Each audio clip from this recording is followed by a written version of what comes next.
Hello guys जेहेतु बर्तमान DLED और BEdৰ एडमिशन प्रक्रिया शेष हबरे हल बा बहुतते बर्तमान चलि आछे गतिके এই ভিডিওটো যিসকলে DLED বা BEdত নতুনকৈ এডমিশন লৈছে সেই সকলৰ বাবে আৰু এই ভিডিওটোত আমি ডিসকাস কৰিম CTETৰ বিষয়ে যেহেতু DLED আৰু BEd কোৰ্সটো এজন শিক্ষক হ'বৰ কাৰণে কোৰ্সটো পঢ়ে গতিকে এই শিক্ষক হ'বৰ কাৰণে CTETটো যথেষ্ট ইম্পৰ্টেন্ট বা ম্যান্ডেটৰি বুলি ক'ব পাৰি গতিকে আপোনালোকে কেতিয়া এই CTETটো দিবৰ কাৰণে এলিজিবল হ'ব যদিহে আপোনালোকে ফাৰ্স্ট সেমত এডমিশন লৈছে তেনেহলে এডমিশন লোৱাৰ পাছতে এই এক্সামটো দিব পাৰিবনে নাই সকলোবোৰ বিষয় আজি এই ভিডিওত আলোচনা কৰিম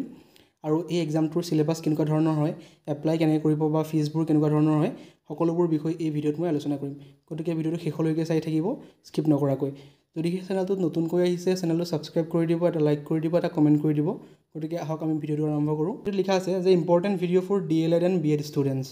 আপোনালোকে যদিও ফাৰ্স্ট সেম বা লাষ্ট সেমত আছে সকলোৰে বাবে এইটো এটা ইম্পৰ্টেন্ট ভিডিও হয় গতিকে শেষলৈকে চাই থাকিব আপোনালোকৰ মেইন কথাটো হ'ল যে CTETৰ নতুনকৈ নটিফিকেশন কেতিয়া ওলাব যেহেতু প্ৰত্যেক বছৰে CTETৰ দুবাৰকৈ এক্সাম হয় এটা এক্সাম হয় জুলাই মাহত আৰু এটা ডিসেম্বৰত হয় গতিকে যোৱাবাৰো আপোনালোকৰ এটা এক্সাম কণ্ডাক্ট কৰা হৈছে বা এইবাৰো বৰ্তমানলৈকে কোনো এক্সাম কণ্ডাক্ট কৰা হোৱা নাই যেহেতু এটা এক্সামে এইবাৰো কণ্ডাক্ট কৰা হ'ব যোনটো ডিসেম্বৰত হ'বলৈ গৈ আছে বৰ্তমান নটিফিকেশন আউট হোৱা নাই গতিকে নটিফিকেশন আউট কেতিয়া হ'ব যেটো আপোনালোকৰ ফাৰ্স্ট উইক অফ সেপ্টেম্বৰত আপোনালোকৰ নটিফিকেশন আউট হোৱাৰ পুৰা চান্স আছে আৰু অনলাইন এপ্লিকেশন স্টাৰ্ট হ'ব সেপ্টেম্বৰ আৰু অক্টোবৰ অৰ্থাৎ ফাৰ্স্ট উইকত যদি আপোনালোকৰ নটিফিকেশন আউট হয় সেপ্টেম্বৰৰ সেকেন্ড উইক বা লাষ্ট উইকৰ পৰা অক্টোবৰৰ ফাৰ্স্ট উইকলৈকে আপোনালোকৰ এপ্লিকেশনবোৰ অনলাইন স্টাৰ্ট হৈ যাব যে আপোনালোকে অনলাইন এপ্লাই কৰিব পাৰিব এক্সামটো দিবৰ কাৰণে এক্সাম ডেট এক্সপেক্টেড কেতিয়া হয় যে ডিসেম্বৰতে হয় প্ৰত্যেক বছৰে এটো এক্সপেক্টেড নহয় এটো আপোনালোকে সিওৰ বুলি ধৰি লওক প্ৰত্যেক বছৰে আপোনালোকৰ ডিসেম্বৰত এক্সামটো কণ্ডাক্ট কৰে CTETৰ যথেষ্ট সোনকালে এই এক্সামৰ ৰিজাল্টটো ডিক্লেয়াৰ কৰে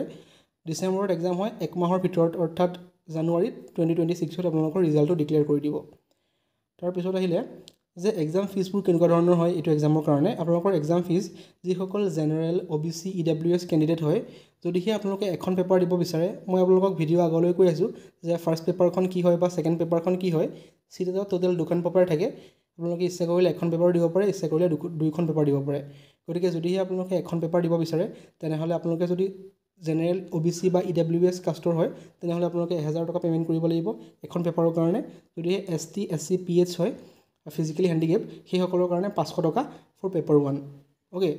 আৰু যদিহে আপোনালোকে পেপাৰ 1 আৰু 2 দুইখন দিব বিচাৰে তেনেহলে জেনাৰেল OBC আৰু EWS ৰ কাৰণে 1200 টকা আৰু ST SC PH ৰ কাৰণে 600 টকা যদিহে আপোনালোকে দুইখন পেপাৰ দিব বিচাৰে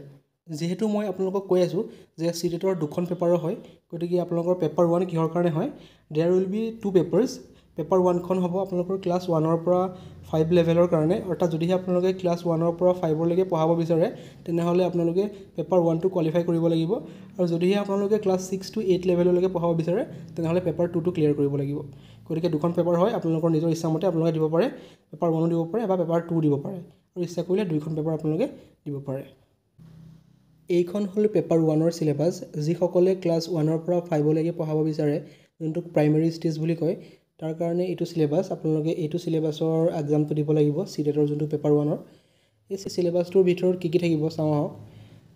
ফাৰ্ষ্টত থাকিব চাইল্ড ডেভেলপমেন্ট এণ্ড পেডাগজি 30টা কোৱেশ্চন থাকিব ইয়াৰ এনেকুৱা ধৰণৰ থাকিব যে child development primary child school ইয়াৰ এনেকুৱা ধৰণৰ সাব পইণ্টছ বিলাক আপোনালোকে চাই ল'ব কেনেকুৱা ধৰণৰ সিলেবাসটো হ'ব concept of development in its relationship with learning principles of development of his children influence of heredity and environment গতিকে এই ধৰণৰ আপোনালোকৰ সিলেবাসটো থাকিব আপোনালোকৰ সেকেন্ডটো হ'ল ম্যাথমেটিক্স ইয়াৰ এনেকুৱা ধৰণৰ কন্টেন্টবোৰ থাকিব time with measurement division multiplication এনেকুৱা ধৰণৰ নাম্বাৰছ এনেকুৱা ধৰণৰ থাকিব যথেষ্ট হাৰ্ড নহয় যেহেতু প্ৰাইমেৰী ষ্টেজৰ হয় গতিকে ম্যাথমেটিক্স বেসিক লেভেলৰ আহিব তাৰ পাছৰ আপোনালোকৰ 3 নম্বৰ সাবজেক্টটো হৈছে এনভাইৰনমেন্টেল ষ্টাডিজ ইয়াৰ আন্ডাৰত family and friends relationship work and play animal plant okay food shelter water travel things we make and do এইবিলাক আহিব আৰু এনেকুৱা ধৰণে আপোনালোকৰ ল্যাঙ্গুৱেজ দুটা পেপাৰ থাকিব ল্যাঙ্গুৱেজ 1 আৰু ল্যাঙ্গুৱেজ 2 বুলি ইয়াত আপোনালোকে ল্যাঙ্গুৱেজ যদিহে আপোনালোকে অসমৰ কোনো গভৰ্ণমেণ্ট স্কুলৰ আসামিজ মিডিয়ামৰ টিচাৰ হ'ব বিচাৰে তেনেহলে আপোনালোকৰ ল্যাঙ্গুৱেজ এটাত আপোনালোকে আসামিজ সিলেক্ট কৰিব লাগিব এটাত যেহেতু ল্যাঙ্গুৱেজ দুটা থাকে আপোনালোকে এটাত আসামিজ সিলেক্ট কৰিব পাৰে এটাত ইংলিছ সিলেক্ট কৰিব পাৰে যদিহে আপোনালোকে অসমৰ কোনো গভৰ্ণমেণ্ট আসামিজ মিডিয়াম স্কুলৰ টিচাৰ হ'ব বিচাৰে এইটো এটা ম্যান্ডেটৰি প্ৰভিজন হয় আমাৰ অসমৰ টিচাৰ হ'বৰ কাৰণে আপোনালোকৰ আসামিজটো থাকিব লাগিব এটা ল্যাঙ্গুৱেজত গতিকে এইটো আছিল আপোনালোকৰ ক্লাছ 1 to 5 লেভেলৰ প্ৰাইমেৰী ষ্টেজৰ সিলেবাস বা পেপাৰ 1 ৰ সিলেবাস কেনেকুৱা ধৰণৰ হয় তাৰ পাছত আপোনালোকৰ যোনটো ক্লাছ 6ৰ পৰা 8লৈকে সেইটো চিলেবাছ আপোনালোকক দেখাই আছোঁ। এইটো চিলেবাছ হৈছে আপোনালোকৰ ক্লাছ 6 to 8লৈকে, যোনটো এলিমেণ্টেৰী ষ্টেজ বুলি কোৱা হয়। যিসকলে পেপাৰ 2ৰ এক্সামটো দিব তেখেতসকলৰ কাৰণে এইটো পেপাৰ হয়। যে এইটো পেপাৰত কেনেকুৱা ধৰণৰ ছাবজেক্টবোৰ থাকিব, এইটো হ'ল চেল্ফ ডেভেলপমেণ্ট এণ্ড পেডাগজি। এইটো হ'ল চেম থাকিব আপোনালোকৰ যোনটো প্ৰাইমেৰী ষ্টেজৰ আছিলে। ইয়াত খালি কিছুমান আপোনালোকৰ অলপ হাই লেভেলৰ কুৱেশ্যনবিলাক থাকিব। তাৰপাছত আপোনালোকৰ ছেকেণ্ডটো হ'ল মেথামেটিক্স এণ্ড ছায়েন্স। তেনেকুৱা ধৰণৰ ইয়াত কণ্টেণ্টবোৰৰ বিষয়ে দি আছে। আপোনালোকে ভালদৰে কণ্টেণ্টবোৰ চাই ল'ব পাৰিব কেনেকুৱা ধৰণৰ পেটাৰ্ণটো হয়। আৰু থাৰ্ড নম্বৰ ছাবজেক্টটো হ'ল ছায়েন্স। ছায়েন্সৰো ঠিক তেনেদৰে সকলোবোৰ কণ্টেণ্ট ইয়াত লিখা আছে। Food, materials, the world of living, moving things, people and ideas, how things work, natural ফেনমেনা, natural resources, এনেকুৱা ধৰণৰ সকলোবোৰ দিয়া আছে। আৰু তাৰ পাছৰটো হ'ল হিষ্ট্ৰী। হিষ্ট্ৰী মানে ছ'চিয়েল ষ্টাডিজ, ছ'চিয়েল ছায়েন্স, ইয়াৰ ভিতৰতে আপোনাৰ হিষ্ট্ৰী সোমাই যায়। তাৰপাছত হিষ্ট্ৰী, জিঅ'গ্ৰাফী, ছ'চিয়েল সকলোবোৰ এই ওপৰত যোনটো আছিলে ছ'চিয়েল ষ্টাডিজ, ছ'চিয়েল ছায়েন্স, এইটোৰ ভিতৰতে সোমাই যায়। তাৰপাছত হ'ল লেংগুৱেজ 1 আৰু লেংগুৱেজ 2 ইয়াতো থাকিব। আপোনালোকে লেংগুৱেজ চুজ কৰিব পাৰিব। আৰু যদিহে মই ক'লোৱে আগত, যদিহে অসমৰ যিকোনো গভৰ্ণমেণ্ট বা আছামিছ মিডিয়াম স্কুলৰ টিচাৰ হ'ব বিচাৰে তেনেহ'লে আপোনালোকৰ এটা লেংগুৱেজ আছামিছ থাকিব লাগিব। আৰু গতিকে আপোনালোকে এই এক্সামৰ কাৰণে বুকছবিলাক ল'ব পাৰে। বিভিন্ন বুকছ আহে, কিন্তু আপোনালোকে ইউটিউবত বিভিন্ন ধৰণৰ চেনেলছ আছে। আপোনালোকক যদি সেই চেনেলবোৰৰ নাম লাগে আপোনালোকে কমেণ্ট কৰিব, মই আপোনালোকক লিংকবোৰ দি দিম। সেই যোনবোৰ ভাল ভাল চেনেল হয় চিটেটৰ কাৰণে যথেষ্ট কমন বা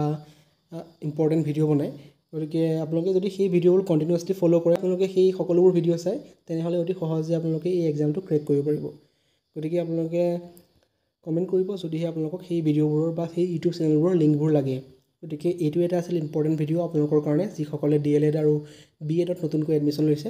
আপোনালোকে ফাৰ্ষ্ট ছেমত যিহেতু এডমিশ্যন লৈছে, আপোনালোকে নেক্সট যোনটো আপোনালোকৰ ডিচেম্বৰৰ চিটেট হ'ব, আপোনালোকে সেইটোতো পাৰ্টিচিপেট কৰিব পাৰে। যদিহে আপোনালোকে পাৰ্টিচিপেট কৰিব বিচাৰে তেনেহ'লে এতিয়াৰ পৰা পঢ়া ষ্টাৰ্ট দিয়ক। যদি এই চিলেবাছ দুখনৰ লিংক লাগে তেনেহ'লে আপোনালোকে কমেণ্ট কৰিব, মই আপোনালোকৰ লিংকটো চেণ্ড কৰিবলৈ চেষ্টা কৰিম। আৰু যদিহে আপোনালোকৰ এই চিলেবাছ দুটা লিংক বিচাৰিছে তেনেহ'লে মোৰ হোৱাটছআপ চেনেলৰ লিংকটো তলত দি দিম, কমেণ্ট ছেকশ্যনত পিন কৰা থাকিব। তাতে এই গোটেই চিলেবাছটো মই ফটো মাৰি আপোনালোকক প্ৰভাইড কৰি দিম। চেনেলটোত জইন হ'লে আপোনালোকে সকলোবোৰ ফটোজ পাই যাব। গতিকে আপোনালোকে প্ৰস্তুতি চলাই দিয়ক ফাৰ্ষ্ট ছেমৰ পৰাই, যিহেতু আপোনালোকৰ এইম হৈছে টিচাৰ হোৱা। গতিকে এইটো এটা মেণ্ডেটৰী এক্সাম হয় টিচাৰৰ কাৰণে। Thank you. আগলৈ যদি এনেকুৱা ধৰণৰ ভিডিঅ' চাব বিচাৰে তেনেহ'লে চেনেলটো ছাবস্ক্ৰাইব কৰি দিব।